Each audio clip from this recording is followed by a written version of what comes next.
Hey guys, Bicebump here, bringing you another gameplay and commentary Mythic Plus video. Today we're taking a look at Halls of Atonement, running a plus 14 key with my friends on stream. I'm running a classic pure single target setup here, speccing into what you would essentially run for the raid. All Serve, Blight, followed by Soul Reaper, Pact, and Army of the Damned. It's a raging week. I pick up the Affixate to get that little bit extra CC in the packs, and then Wraithwalk because I like the extra mobility. When it comes to legendaries, I'm running Deadliest Coil. I would probably have run Threats of Monstrosity if I had a legendary at a high eye level, but currently I only have it at the lowest one. Just gotta get some more Soul Ash, and I feel like that's kind of fine because it's a tyrannical week, so I really want to be able to output that big single target burst, and Deadliest Coil absolutely helps with that. For conduits, it's the normal Eternal Hunger as well as the one that gives you runing power. It's right up there. Can't remember the name right now. And yeah, that's pretty much it. For trinkets, I'm still running my Power Crystal. I've actually been able to pick up a 220 Inscrutable Quantum device, so I will start running that in the later runs. But this was 8 days ago, so I didn't have that trinket yet, so I'm running my Overwhelming Power Crystal, as well as the Anima Field Emitter. That's all the setup and gear. Let's jump right into it. Okay, countdown is starting. I got the key here, so I'll be able to get it going, which makes it much easier to time my army with the starter key. So you can see there, I press army, then instantly start the key, and it allows me to get a couple of ghouls up. This is a recurrent theme. I do that on every dungeon. It's essentially 3 damage, as long as you don't greed with it and accidentally use the army too late, you're fine.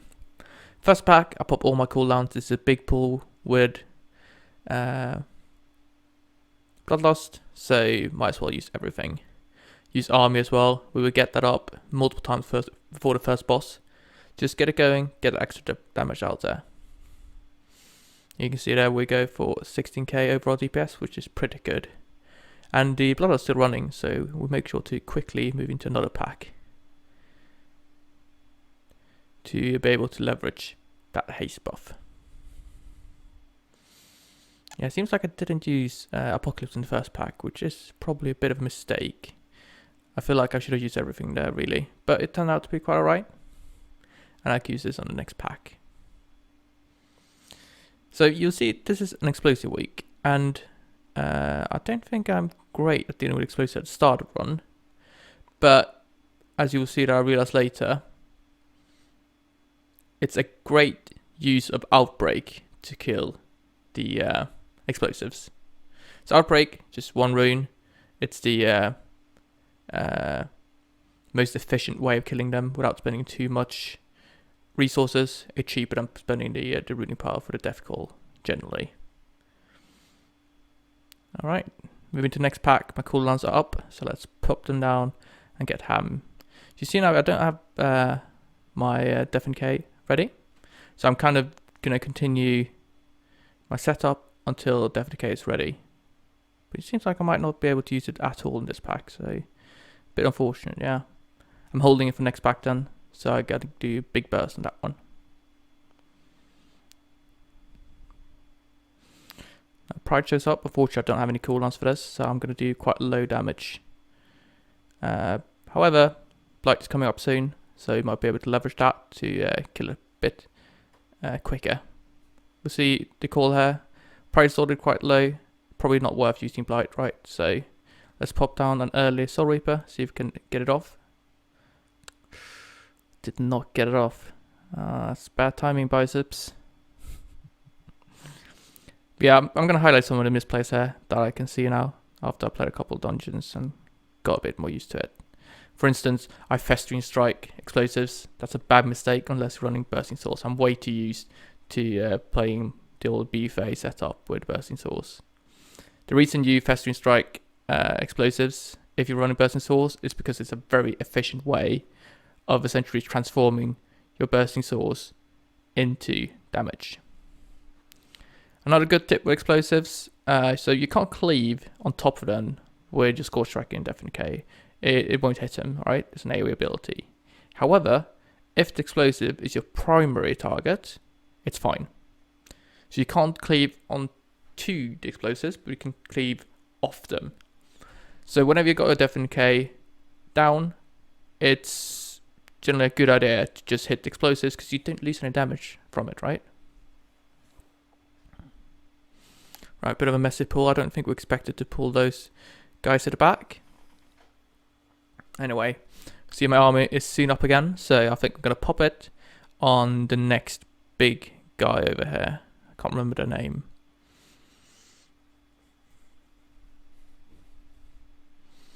Let's see.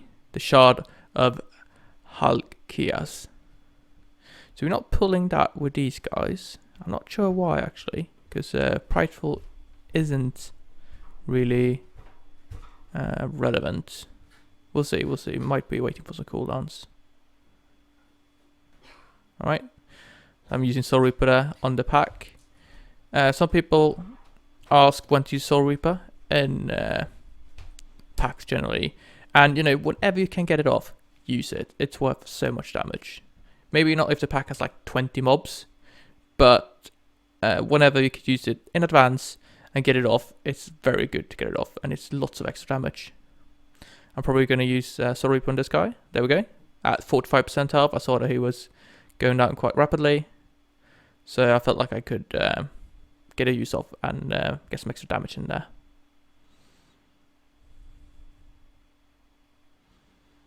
We'll also use armor here. But we did surprisingly little damage. I wonder if I messed something up. It might have been that I used armor without my other cooldown, so I kind of didn't buff it up properly. Popping cooldowns on the Pride except Abomination Limb. We want to use Abomination Limb when we jump back to the next pack.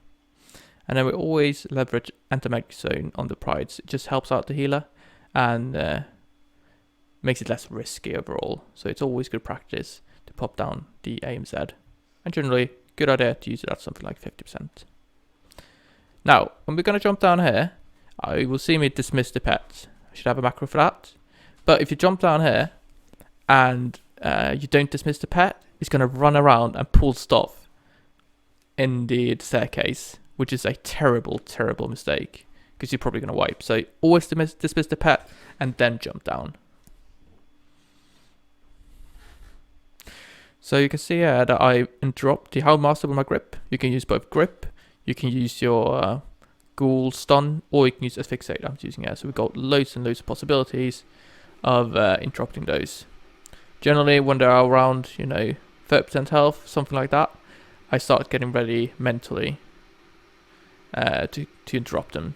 It's quite a fast cast, so you really need to be on top of your toes. Yeah, that's it. So we can see that I unfortunately desync my cooldowns a little bit here, which is not great. So I use Dark Transformation, but now I have Blight ready. And, we want to use them together, but you can't always make that happen. But as you see, when I use Blight now, they're going to line up quite nicely next time. So if you do desync them, they usually sync up back nicely in not too much time. Alright, so we've got army and 3 minutes left. I think we're going to pull the boss with the next Prideful. So I think we're going to hit the army timing very nicely here. So we used army in the first pack, another army on one of the Halkias, and then army on the boss. So that's already going to be 3 armies after we kill the first boss, which I feel is a great progress. That's not great. Should pay attention to the explosive biceps, right? Also, the fact that I don't use Outbreak, that is a mistake. Outbreak is great to deal with them. They got so low HP, you can kill them by just touching them, right? Outbreak is a 30 yard. It also helps to reapply a dot, which is just an added bonus. So I think that's the recommended way of dealing with them, just Outbreak. Or let other people deal with it, but it's always good practice to help out, be one of the players that do a lot. And yeah, that's what I would do. Right, pop some cooldowns here. We have both one pack and the Prideful before the boss. So I anticipate it taking roughly 2 minutes, which is why I'm popping limb here. So not saving that for boss. Right. So we've got the Prideful. I think the Prideful is a bit earlier because we accidentally killed those little guys over at the first big trash mob. So I think the plan was to actually get the Prideful after the middle pack here. I'm not too sure about the route, but that does make sense in my mind. I don't want to pop Dark Transformation or Blight here because they came up too late, and I want to use them on the big pack next, which is high priority. It's a nasty pack with lots of mobs, and we want to make sure we can nuke that down quickly. All right, Prideful buff. Let's just murder these ones. I think they're gonna die extremely quickly. So double Festering Strike into dumping some Ruining Power into a bit of a late Apocalypse, but that's fine. Trash is about to die, so I want to pop down my Deafening K and start working those Cleave Scorch Strikes, right? See another Festering Strike on a explosive. Biceps, you're not playing Bursting Swords. Not a good idea to use Festering Strikes on the explosives. It's just a costly way. I'm not using Scorch Strike. Alright, so we actually killed this pack right here because our Bloodlust isn't up yet. So we want to use Bloodlust on the boss, and therefore do not attack it instantly. We are doing very well on time here, so we don't want to risk anything. That's something I could have realized possibly earlier. When saving my cooldowns, I could have watched my Bloodlust timer, and I could have anticipated that we wouldn't pull the boss anytime soon. I'm leveraging some Soul Reapers on these mobs to get this last couple of percent down, get some extra damage, and now we're going into a lost pool. Start up with double Festering Strike into all my cooldowns and trinkets and Apocalypse. And you can see me soon just pop off on the meters. That's what Unholy DKs do. On this boss, first priority, don't stand on the tank. He does his slam on the tank, so if you stand on the tank, you're gonna die, and that's a bad idea. But other than that, not much else to do. This is a plot 14 Tyrannical, and I think I'm gonna demonstrate to the viewers soon that you can actually run through the beams without dying. However, as you will see, it's actually not a good idea because I feel like I nearly die actually just from one tick. Let's see if I do it. You can pop AMS and run through them if you can't get out. Alright, seems like I didn't demonstrate that. Let's take a good look at the percentage, see it go down. Let's see if we can use our Soul Reaper early. This would be a good Soul Reaper time, but I missed it by a couple seconds. It's not a major mistake though, but I could have possibly gotten an extra Soul Reaper. That's big min-max though. Right, let's see if we can get hit by a tank here. No, I'm very careful. Good job. I could have potentially been one shot there if I stood on a tank. Alright, so now I think we're going to run through the beam. Let's see. There we go. Alright, so that's a 55% health. So as long as you run in the opposite direction, you will probably survive it, but it's not a recommended thing unless you pop cooldowns that you have to run through it because you have nowhere else to go, right? Okay, so we're going to move up to the second boss relatively quickly. The trash pulls here are delicate and they require you to have a good sense of positioning. Because we're going to pull very little trash actually. So it's these two guys, those little guys, and then I think there's like one more trash pack. We'll see. You can skip loads of stuff here, and we're going to make sure we do skip as much as possible. Right, popping Abomination Limb on that big pack, getting some nice big damage.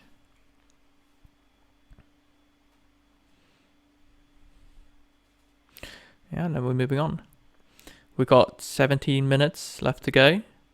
And I think in the end, we're going to be very close to two-chesting this. Alright, so what we're going to do here is run straight through the middle here. Hug the pillar here.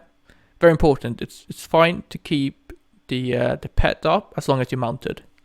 If you're mounted, your pet isn't there, it doesn't count, it can't pull anything.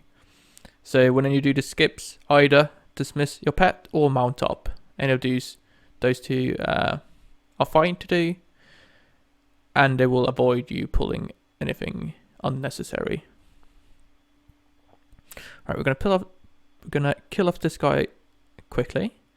Kill off the pride, and then we're gonna kill the boss. And as you can see here, my army is just about to come up.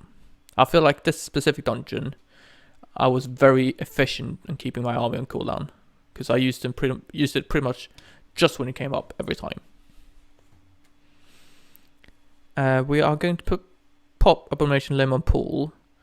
If you don't do it instantly on pull, it is essentially long enough to be up for the ads to spawn. And we're gonna take a look and see when we pull them in. It's very useful utility to do so. It helps you kill them off quicker, which just helps out with the encounter overall. Alright, so normal rotation. We'll start off with a bit of ruining power, so we need to make sure we get rid of that quite quickly. But you see you cast Stone Call very quickly. I've got still 4 seconds left, so I'm able to pull in multiple mobs with my Abomination Limb. Alright, so Stone Chattering. You can actually avoid the stun there if you press IBF in advance. But it's not recommended because it's much better to save IBF when either you're targeted specifically to help alleviate some of the damage, or for emerging situations where you need to reduce the damage intake. Alright, doing decent damage here. And it's looking good. I'm saving my Blight and Darknization a little bit here, so I can use it on the ads that are coming soon, I believe. Yeah, Stone Call, that's my cue. Let's pop down our AoE cooldowns so we can kill these quickly.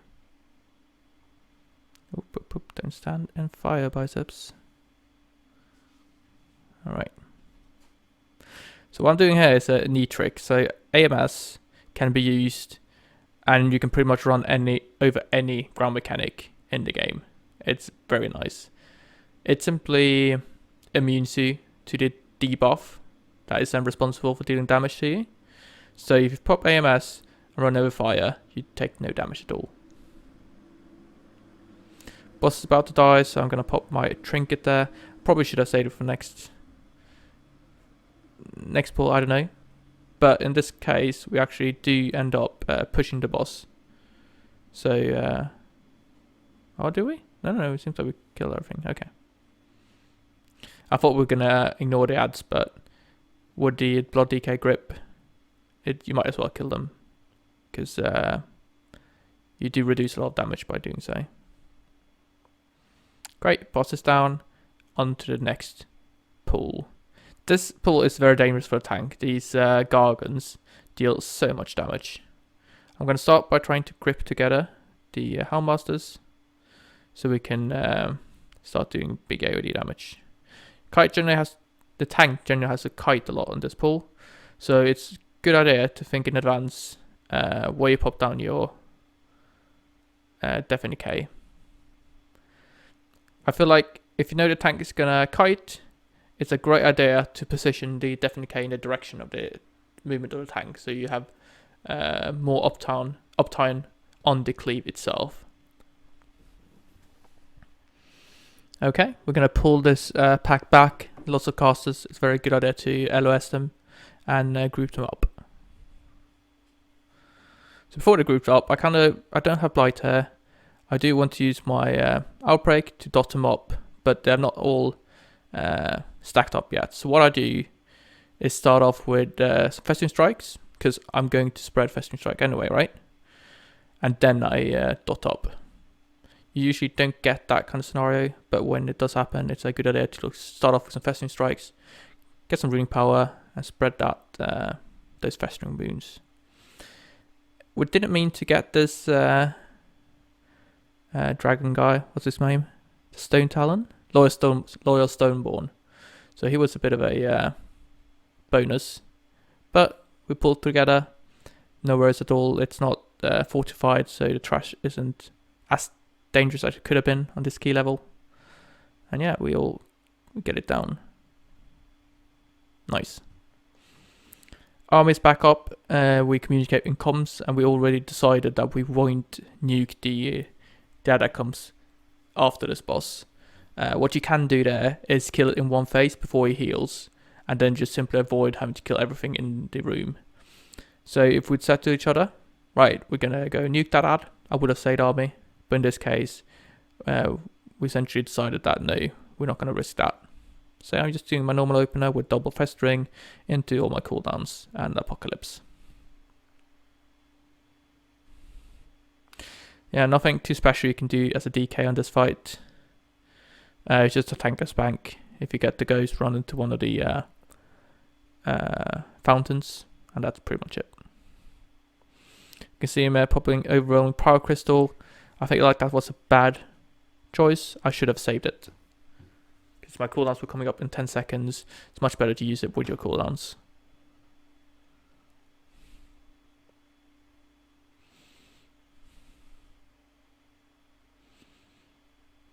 Some good old classic Unholy DK single target rotation. We've got Blight and DK Dark Transformation coming up again, so let's use them together. Not sure why I'm holding on to them so long. There we go. That's better. Alright, so I got the guy after me running behind a fountain, so you can come and pick that up and get removed from the group. Keeping a look at the percentage, I feel like it's time to start using Soul Reaper. Oh yeah, there he comes. Perfect execution. Blows up at 34%, that's what we want to see. Generally, when I look at logs of DKs, the Soul Reaper usage is a big factor. Like, if you can properly use as many Soul Reapers as possible in a fight, you will do much better than a DK who's bad at the Soul Reaper usage. Soul Reaper just adds so much damage. It's a big execute.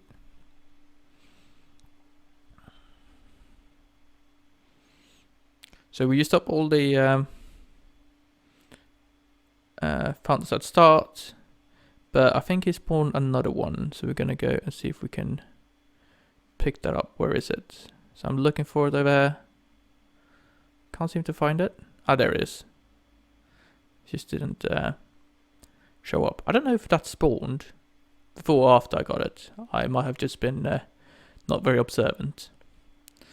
This group is great fun as an Unholy DK if you pull everything, but we are dealing with explosives, which makes it a bad idea to pull everything, because then you're going to get explosives all over the place, and it's going to be awful to deal with.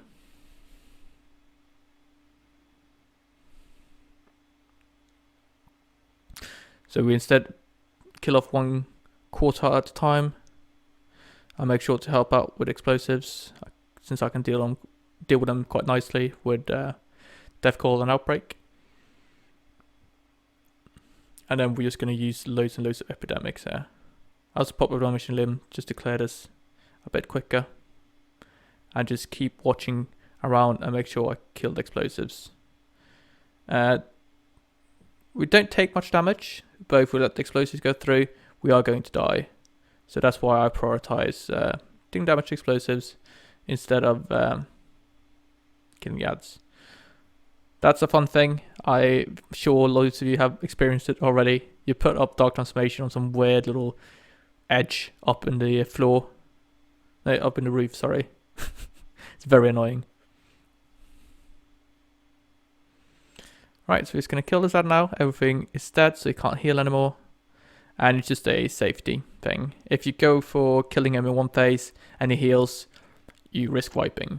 And why do that when you've got 8 minutes left on the timer, right? So instead we're going to kill this guy. Use some good Soul Reapers, thank you. Can kill the Pride, and now we're just going to nuke down the boss. So I actually saw something on MDI, which I have not personally been using. You can actually soak 2 of the beams if you stand correctly on the boss. And what's good with DKs is that if you use AMS, when you stand in the beam simply disappears and does nothing for the duration of your AMS. So that's essentially removing a ton of damage from that specific encounter. Using AMZ there is a mistake. It's better to use it for that specific phase, because that's when all the damage comes through. AMS is a big saver. You can alleviate a ton of magic damage on the team by using AMZ, and I would ever recommend saving that for this fight. Alright, so we're just popping off here with Blood Loss, Dark Transformation, Potion. I know I click on my potion, I'm a bad boy. This toss mechanic, I always tend to like error on moving too far away. You're only going to die from getting hit, so when these guys come through, just walk away. Don't try and game it and I don't know, risk dying. Alright, so Richard's coming out, I'm using AMS, and the beam just simply disappears until AMS is done again. It's a good reason to run Spell Eater on this specific dungeon, on Tyrannical, to help with that mechanic, because then you could help even more with your team. Alright, we've got another one coming up, and we don't have any defensive cooldowns, or we don't have any AMZs. So I'm going to pop IBF here, help out my healer, and potentially also use some Death Strikes. There we go. Just making sure that the healer can spend more time healing other people that might be closer to dying. Alright, boss is about to die. We've got 5 minutes left on timer. It's a great key. No melee fails. We did I did die that one time because didn't kill that explosive, but that's fine. Overall, nice key, enjoyable, and generally an easy one. I would say that's this dungeon is one of the easiest ones to run quickly. Alright, that's it. Thank you everyone for watching this video. Do leave me a comment down below if you have any of your own tricks or similar which you apply to this specific key. Other than that, you can always find me on the Acros Discord. I answer any questions, and you can always PM me as well. Okay, you can also find me on Twitch. Generally stream on Sundays and Wednesdays. Other than that, thank you very much for watching, and stay tuned for more content. Thank you.